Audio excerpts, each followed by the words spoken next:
Hello, everyone. It's Denise from Dobby Books. Welcome back. So I don't even know at this point if it's been 2 weeks since I last spoke with everyone or 3 weeks. Either way, it's been a big blur. It's been a pretty hellish rest of October. Oh my gosh. So right now, what's been keeping me so crazy busy is, yeah, the semester's on. It's the second to the last semester. I'm supposed to graduate next semester. Um, I have a full load of classes. I have 5 classes, and all of them are English, except for one, which is history. And history, it's called the Historian's Craft. So it's a very basic history course that history majors have to take, history minors have to take. And it basically shows you how to research and write like a historian. It's an important skill. So the whole semester is writing one essay. So we've been given an umbrella topic, health and society, in the Americas. So I picked my topic and I've been putting it together, but I felt like I was walking through molasses. I couldn't get my focus where it needed to be, and I was struggling with trying to just sort of hammer out, really focus on my argument. You know, my thesis was just not happening the way it needed to happen. So I was struggling with that. And then on top of that, I'm also doing my capstone. Now, I had no idea when I signed up for these classes how this combination of this semester-long history essay and, of course, the semester-long capstone, I didn't realize the demands. I had no idea.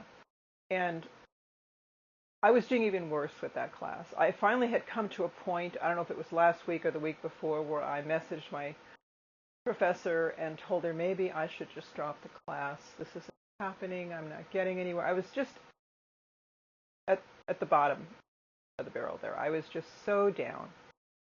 And on top of that, you have all the reading you need to do and the mini essays you need to write and the reading responses you need to write.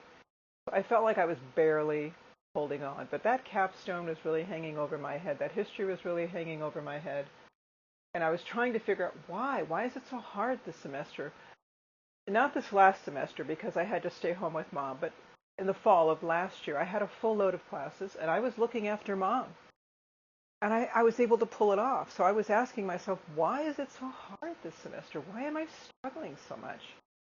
And the question that kept rolling around in the back of my mind was, is this grief? I mean, Mom passed away now, I think it's 7 months ago. Passed away in March. And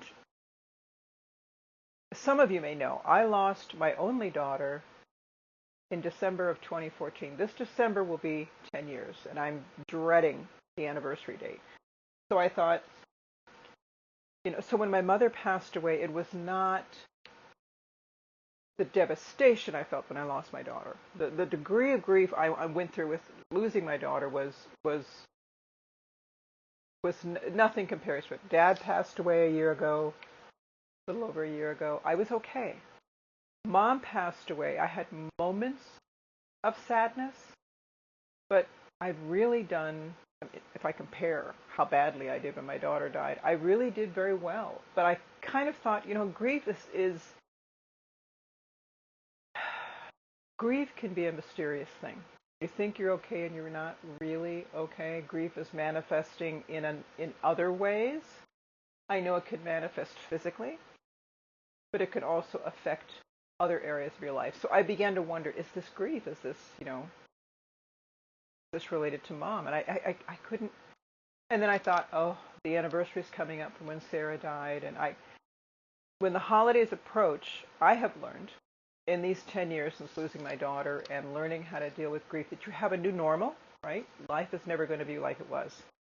And those anniversary dates can be sad times for you. And it's okay.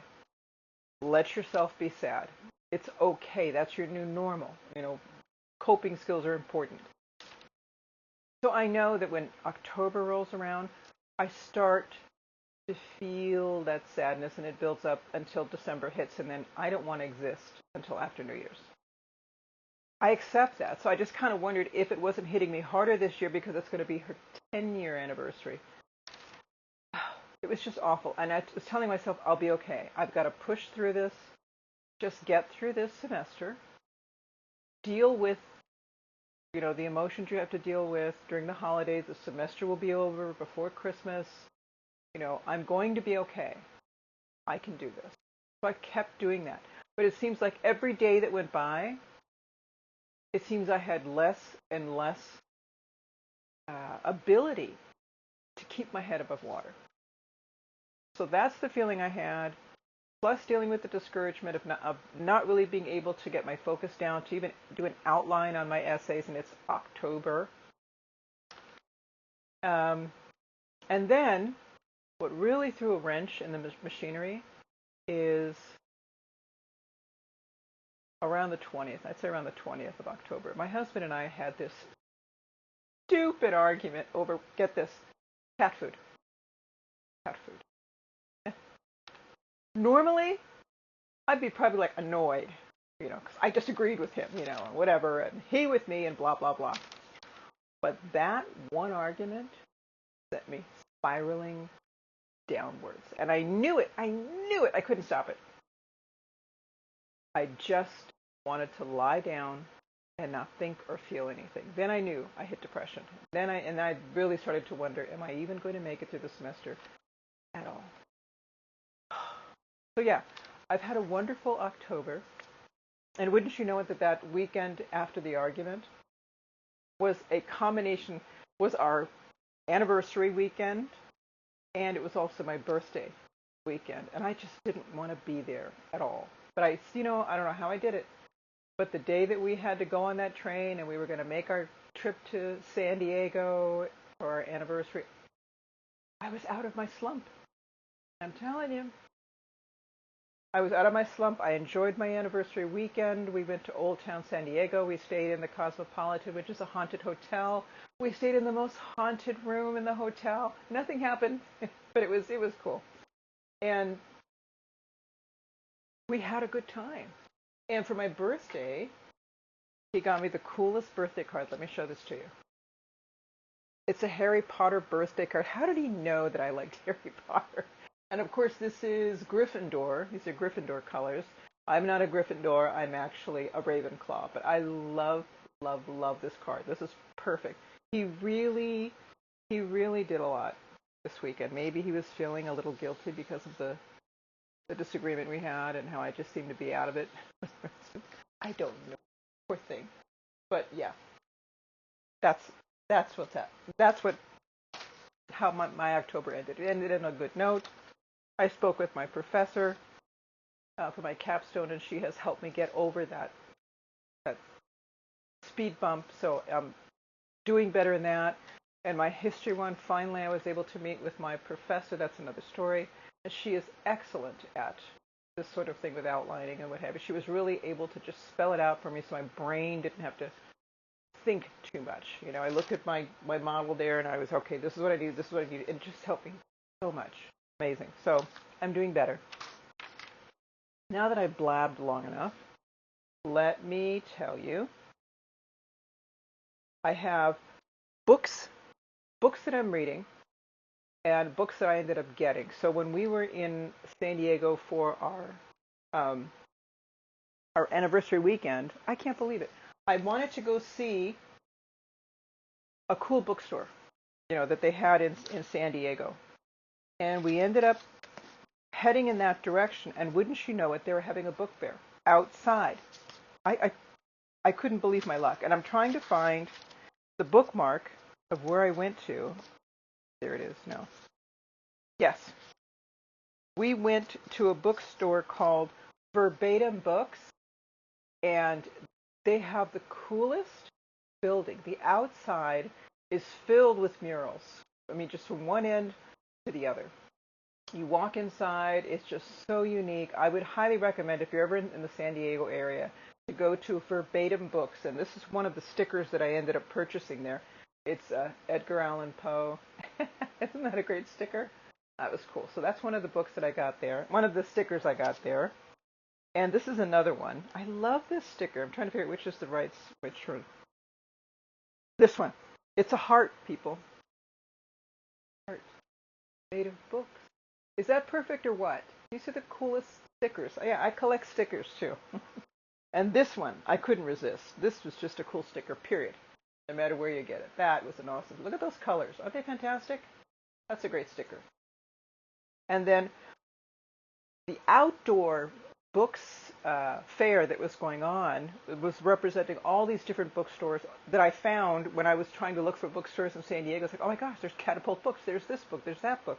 So I got a sticker from Catapult Books. That looks really cool, huh? And I purchased a few books, of course, when you travel. I just have a carry-on. So I didn't have a whole lot of room for books. But I thought, I'm in San Diego. If worse comes to worse, I'll just ship it. But anyways, I just grabbed 3 books. One I was going to read on the train home. It's this one, How to Resist Amazon and Why, updated and expanded. Some of you are aware of the theory behind this. That basically, we all know that Amazon really made it very hard for your local bookstore.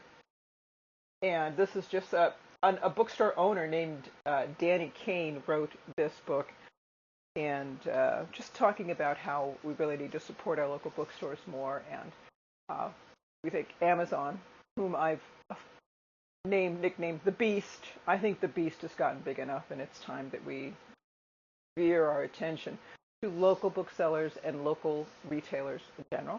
So I thought that would be an interesting read. And this other book is by an author I'm familiar with. I read one of her one of her essays. I don't think it was a transcript of a speech. I think it was an essay. The author's name is Bell Hooks, All About Love. And it was just interesting. It kind of struck me, All About Love. What's new that she's writing? But the perspective was really interesting. It has snippets offered about the book from Maya Angelou, Gloria Steinem, the Seattle Weekly, and the Toronto Sun. And it says this is the acclaimed first volume in her love song to the nation. So I just think this was, I don't want to go into reading what it's about. Well, let me see. The word love is most often defined as a noun, yet we would all love better if we used it as a verb.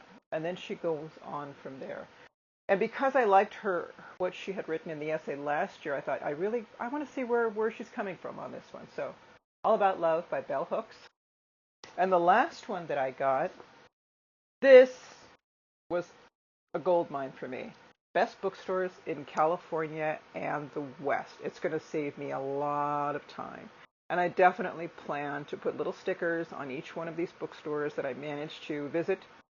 And there's already a couple that are going to go on here as well because I saw the one in San Diego, Verbatim Books. So those were cool little things I got for my little weekend away with the hubby. And now let me show you some other books that I got. These I ordered off of, oh gosh, it's a combination. I got one from Cambridge University Press. The others I got off eBay because, I'm working on finishing up my collection of the Charlie Bone series, the Artemis Fowl series, and my Pendragon series. So the first one I got was from Cambridge University Press. I was in class. I heard something. It made me do a little research, and I ended up getting this. Oh, and there was also a big sale with Cambridge University Press, A History of Mexican Literature. Oh, this is going to come in handy. I'm loving this because I did study Mexican history way back. So this is going to go very, very well with my Latin American history collection. And yeah, Cambridge University Press. I believe this was published 2017. Next one. This is a book I got. This is the one from. This is the one I got from eBay. Artemis Fowl, The Time Paradox. I'm looking for the original covers, not the updated ones. For the original publisher, Hyperion. On one of the other books it said Disney and Hyperion. That's not an original, so I'm going to be replacing that one. So this is a first and first because I'm also trying to make sure I get first and first. This particular one is signed by Ian Colfer, and it is a first and first. And there's signature of the author. hardbound. It's a very nice copy. Very good condition. I don't even think that the owner read it. It doesn't even look like it's been read. Opened, yes, but not read. The next one, there's one other. Here's the other Artemis Fowl one that I got, but you know what? That's the risk you take when you purchase on eBay. I don't remember this being the cover. I think it advertised the original cover, but when I got it, this is what I got. This is the Artemis Fowl and the Atlantis Complex. So this is Artemis Fowl and the Atlantis Complex. This is not a US edition. This is a UK edition. So hence the different cover. It's in good condition. The pages are slightly yellowed, but they're not marked in any way. Good hardcover. Going to be a little different than my other ones. It's okay. But this is published by Penguin under their imprint, which is Puffin. Yes. The Puffin logo on there. So I think these two were the last two that I needed. So I've completed my Artemis Fowl collection. And then the other two that I got were for the Charlie Bone series, but I know one is a newer cover and one is the original cover. So if you look at the spines, this is the original. This is the new one. I want them to all look the same. So the one that's the newer cover is Charlie Bone and the Red Knight. This is the one that I'm going to see if I can't find the original cover. Right? There's a local bookstore, the Open Book, in my neighborhood. I'm going to see if they've got it there. I'm just going to keep looking. I really need these spines to be the same. And then Charlie Bone and the Hidden King. So this one's the right cover. This is cool. Look at this at the front. And that's for this cover. This is the Red Knight. This is the one that's not the original. Oh, wow. Look at this. I'm liking that. So if I count both these books, I now have a complete Charlie Bone collection. So I finally finished my Charlie Bone collection, and I finished my Artemis Fowl collection. The only thing that I need to get more of, my Pendragon series, I'm still missing the first book, The Merchant of Death, and books 3, 4, and 5, The Never War, The Reality Bug, and Blackwater. What am I reading? 2 books for class. I finished listening to the 3rd book in the Harry Potter series, you know, that happy place I go to decompress after classes on my way back home. And this one I am reading for the combination English and history class. And this is called The Night Will Be Long. It's written by a Colombian author. And it makes a whole lot more sense when you're familiar with Colombian history. I was looking for this book on Audible, and I only found it in Spanish. This is how I get my reading done in college. I'll download the Audible book, listen to it on the way to school, on the way back from school, kind of read up when I get home. I tried to do that with this, but it's only in Spanish. But I got the one in Spanish because I can understand it. So I've got the hard copy and I've got the Audible edition. And then I'm also reading Gene Mapper.